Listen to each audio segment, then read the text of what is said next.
Hi Kickstarter, this is Rick Barnes. I'm joined by Joel Dievendorf. How's it going? I actually don't know him. He looks like a pirate, so he's going to sit in today. I'm going to explain to you how you play the game of Privateer from the beginning. First thing you're going to do is you're going to draw 2 captain cards from our captain deck. From here, you're going to select one, and that's going to be your captain for the remainder of the game. Now for my captain, I've selected Ned Lowe.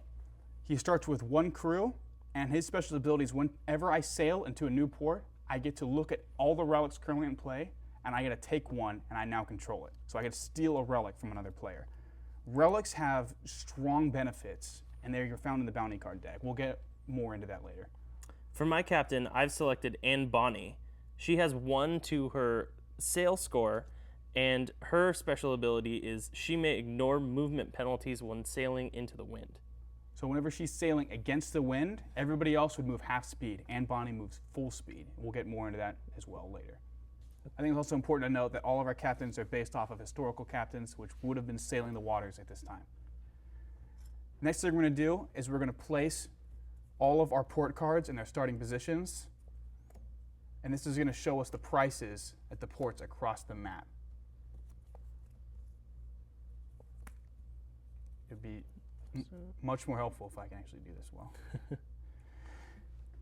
From here, everybody starts with a total of 10 silver or 2 gold. 1 gold is worth 5 silver each. From here, I'm able to buy or purchase my initial upgrades to my ship, and I can purchase goods at the port that I start in. I'm playing as the red character, so Cartagena is my starting port. Joel, oh, actually, I scratched that. I'm Tortuga. I'm blue.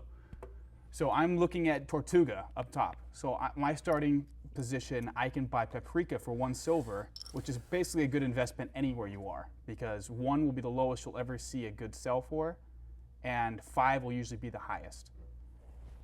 So immediately I'm going to look here at my options. I'm going to say I might want to purchase my paprika here and perhaps sail someone nearby, like La Habana, the yellow port up here, and sell it for 4 silver each. Obviously that's a good profit. I do have to look at my track though and see how many I can purchase and how fast I can get there.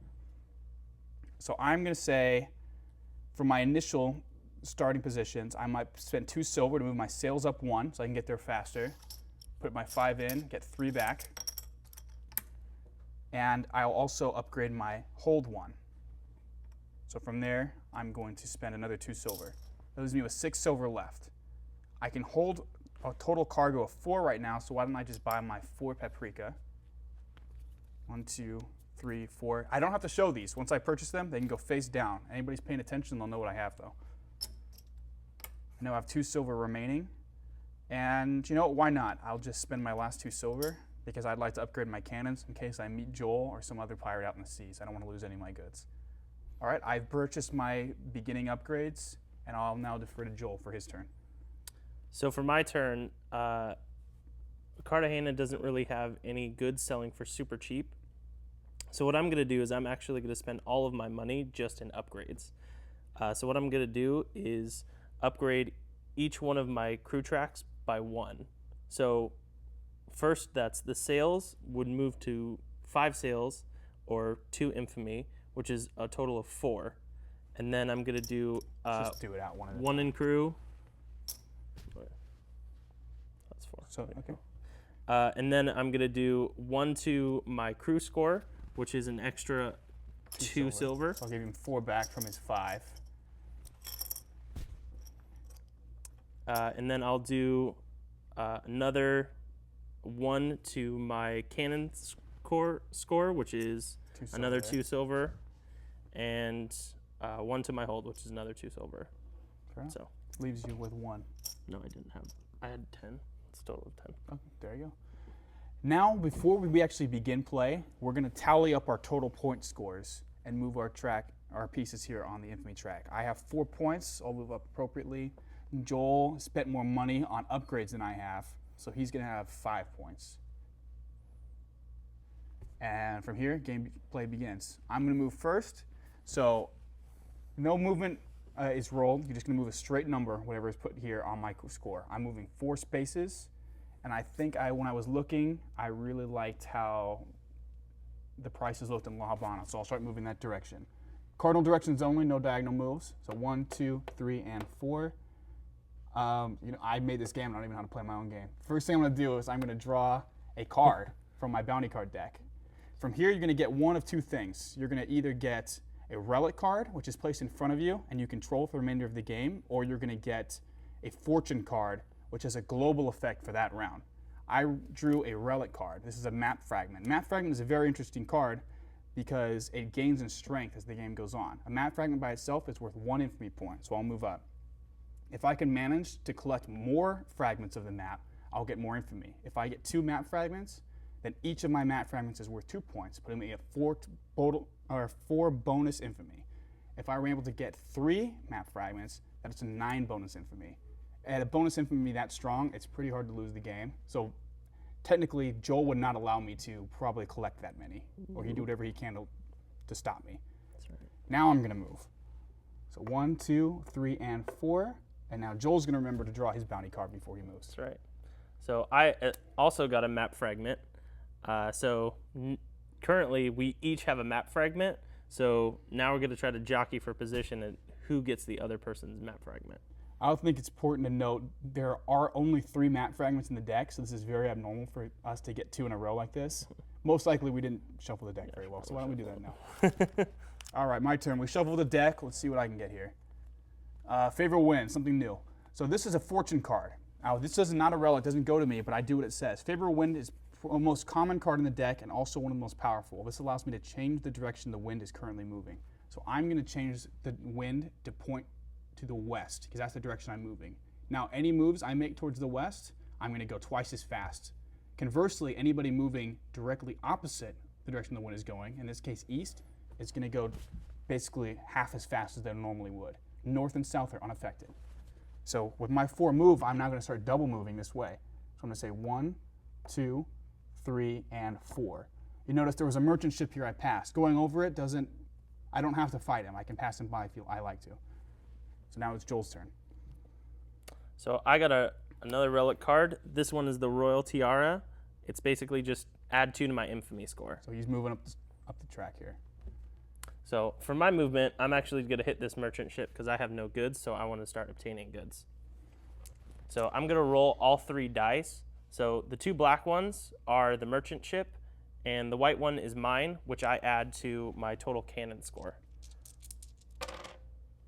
Which he got a poor roll, unfortunately. And I got a 1. So the merchant ship has a total score of 10, and Joel's is only 5, so only half of that, so he loses handily. Unfortunately for me, fortunately for him, the merchant ships are cowards, and they don't actually steal anything from him. So he's unaffected, but he does end his turn there without gaining anything. All right, well, let's talk hypotheticals here. Now, Joel lost this fight, but he could have potentially won it if he had rolled a little bit better. Let's say that Joel rolled maybe a score of 5 for the merchant ships, and he rolled a 5 for himself, plus his 4 from his cannon. So he has a 9 versus their 5. Now, whoever the number is he beats them by, so in this case, what did I say, 9? No, so you win by 4. So he gets to steal 4 goods from the ship or from the bank. So he's going to look here, and he's going to look at ports nearby and see what he likes to get. I'm going to guess tobacco. Yeah, I'm going to go with tobacco. So he's going to take 4 tobacco from the ship for free. So it's basically high risk, high reward. You can get the goods for free if you win, or you get nothing if you lose. So my current hold score is 4. So it's a good thing that I beat him by 4 because I get to take all 4 of those goods. Now, say if my hold score was only at 3, even though I beat him by 4, that 1 extra good that I would have gotten is kind of null and void. So I get to fill up my hold, which is awesome for me. All right, so my turn is now up, and I'll continue moving. So I get an ancient amulet, another 2 infamy. So that's a boost for me, and I'm going to continue sailing towards La Habana. So that's 1, 2, 3, 4. 1 away, almost there. It's been a long journey. And now Joel moves. Parlay. So this is a very interesting card. This allows anybody that's currently in the game to basically throw their influence in and try to get a free upgrade. So everybody's going to roll the die, and they're going to add their crew score to their total roll.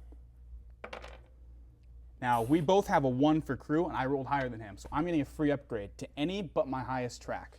Now, all my tracks are even, so I can basically pick whatever track I'd like to upgrade to. I'm going to upgrade my hold, seeing as I'm only 1 away from port and I'm about to sell. Another interesting side effect of parlay is whoever draws it, after we roll, he gets a free upgrade himself to his lowest track. Or not to his lowest, anybody's highest. So I'm going to upgrade my crew.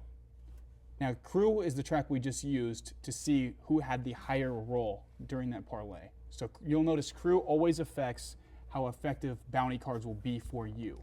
So to continue on the crew track, you'll notice that when a bounty card comes up that's a fortune card that affects crew, it usually involves everyone playing the game. Now in this game, it's just Joel and I because we're demonstrating, but a typical game is played with 3 players or more, often with 6. So you want to have a higher crew than most anybody else in the game if you want to be getting these free upgrades or other bonuses as they come up. All right, my turn. I'm finally 1 away from port, but I still need to draw my card. Another relic for me, so that's 2 infamy. Now this is very abnormal because I still don't think we shuffled very well. That's fine. Because I think every single infamy relic is out in the game right now. At least we're going to have a short one. Oh, yeah, they are. So I'm going to move straight into port, and from here I get to sell my goods. Now, if anybody remembers, I had 4 paprika that I bought earlier, and I'm now selling them for 4 each in La Habana. So that is 16 silver for me. That's 3 gold, 1 silver. And from here, I now get to buy and sell more upgrades. So Joel is moving his crew up. I don't want him to get too far ahead of me in that respect, so I'm going to spend 4 of my silver to move my crew up 1. And I'm still looking to buy some goods here as well. I can hold 5, so I'm going to buy 5 rum because that's selling for only 1 in my port. 4 and 5, and I'll just do the rest of my upgrades quickly here. Let's see. I'll probably move my sail up so I can get around a little bit faster, and I will save the rest of my silver. That ends my turn. First thing we do now is we change over the La Habana port card as it switches. Whenever someone buys or sells in a port, after their turn is over, that port gets a new port card with new prices on it. So the prices are constantly changing. So oftentimes it's a race to hit the good prices in a good port. I'm now going to re-add up my infamy, which looks like it's at 7 plus 8, 9, 10, 11, 12. So I move up appropriately and Joel moves. All right, so it's my turn. I got a black market card. Now, black market is a very interesting card because it usually levels the playing field, or it can allow one player to get a huge bonus. First thing black market does, everybody gets money based on how much crew they have. You get 1 silver for every point of crew. So that's 2 silver for me, And 2 for silver Joel. for me. And now, Joel, since he drew the black market, he's going to choose a relic from every other player, and those relics are going to go into basically a pot in the middle.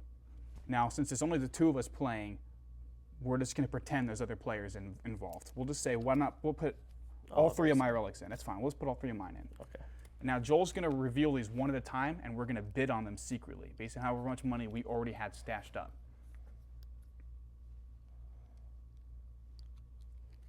Okay. All right. So first is the Ancient Amulet, which is you may add 2 to your infamy.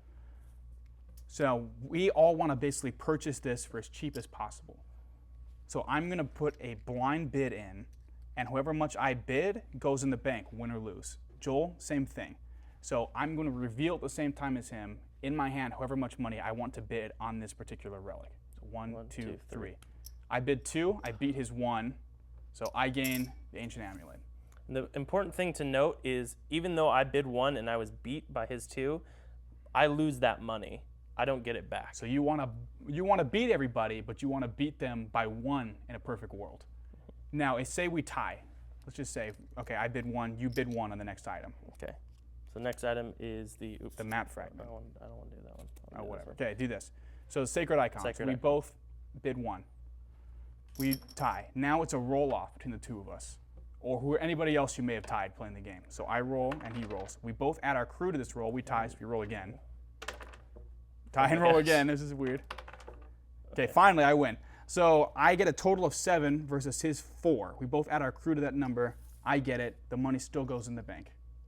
Now, do the last item just because it's interesting. Now, the map fragment is up. Now, this is important. We touched on it earlier. The map fragment, if I win it, it's only worth 1 point for me. I don't have any other map fragments. But Joel currently owns a map fragment. If he gets mine as well, that's going to be a huge swing in his favor. Because all of his map fragments he owns are all now worth 2 points rather than 1. I don't want him to have it, and he wants to have it. Okay, one, two, three. I got you by 1. So 4. I consider spending 5 silver to get a map fragment, even though it's only 1 point, worth it, because I don't want him to get 4 points. All right, so my turn. So I'm drawing a cut purse, another very common but very powerful card. So with this, I'm allowed to steal a relic from any other player in the game. This is an obvious choice for me. I want his map fragment he's had since the beginning, because it's going to empower my map fragment.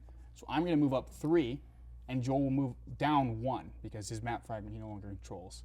I also get to move still, so I'll go 5 north. And now Joel moves. And I get the flintlock card. Which is fantastic. So this card is really important because for me, I get to add my crew score to my combat score. Or your cannons, at least. My cannons, yeah. So that means I add an additional 2 to the 4 cannons that I already have. So now, normally I would have felt safe sailing near Joel because I had him beat. I had more cannons than he did. I felt pretty secure if we got in a fight. Now he's got me beat with the flintlock.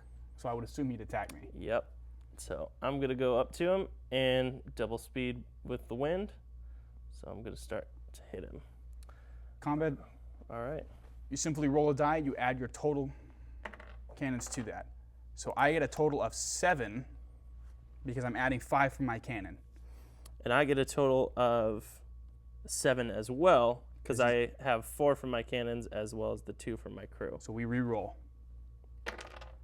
And he's got me beat this time. I have 6. To my 9. Not looking good for me. So he gets to steal 3 of my goods. He gets to look at them and pick the 3 he wants. It's all rum, so choose wisely. Taking that. The important thing to note is I already have 4 goods in my hold, and I can only hold 4, but I definitely don't want him to have those 3. So I'm kind of going to look strategically to see what's better. Since I'm close to La Habana, I think I'm actually going to drop my tobacco, 3 tobacco that I have, and take his 3 rum. And additionally, now I have to choose a port that basically gets scuttled in. So I can choose to go into any port on the map. However, I cannot buy or sell there. I'm just simply placing my ship into that place. I want to be far away from Joel because he's now got the upper hand if we're in a fight. So I'll probably go to Caracas here in the corner. All right, we just went over the flintlock that Joel drew, which adds his crew to his cannons. It's also important to note there are 2 other relics which do the identical thing, but to different tracks. So the compass allows you to add your sails to your crew to your sails, excuse me, while the sea chart allows you to add your crew to your hold, which allows you to hold more goods. These relics are very powerful on somebody that goes high into their crew. Now we've skipped a few things, but I think the basics are there. So we'll just show you. You win when you hit 20 infamy. Either it's through relics or when it's in upgrades to your tracks. All right, so if anyone's paying attention to the early portions of the video, I said that every captain has a special ability. Now, I sailed in a port earlier, and I didn't make use of my special ability. I just wanted to focus on how buying and selling a port we use, but I'm definitely going to use it now. So I'm going to sail into Tortuga, and my captain, Ned Lowe, steals a relic from another player when entering a new port. So I'm looking at, and while his flintlock is very appealing to me, I'm close to winning. I'm just going to take his 2 infamy and move a little bit closer. So that puts me at total of 19. That's going to be more than enough for me to win right here as I'm selling my rum for 4 each. So that's going to be 12 silver. And with that 12 silver, all I have to do is buy 1 upgrade. That's simple enough. 6 silver right here. I've got 6 silver left over. I moved to 20 infamy, and that's the game. From there, I mean, obviously this is a very, very simple, bare bones way to play. There'd be much more people involved. There'd be a lot more excitement in this. And obviously we've been jumping around, but I think that that gives a very good overview of the mechanics involved. It's very, very simple in execution. You can probably explain to somebody within about 2 turns how to play, but the complexity runs deep. You're always paying attention to other people, how they're upgrading, what their relics are, where they're moving, what their intentions are. If someone is going high in cannons, they're going to fight you. So you want to steer clear. we believe the game is fun. I have not had any problems with somebody sitting down and being bored, wishing they hadn't played. Yeah. We've got stories we could tell you guys all day long. I've seen high school girls after prom playing this game until 3 a.m. I don't even know them, not even friends. It's just a weird phenomenon. I don't know. We hope that you get to experience the same fun we've had, and thank you for watching. I don't care. I love it.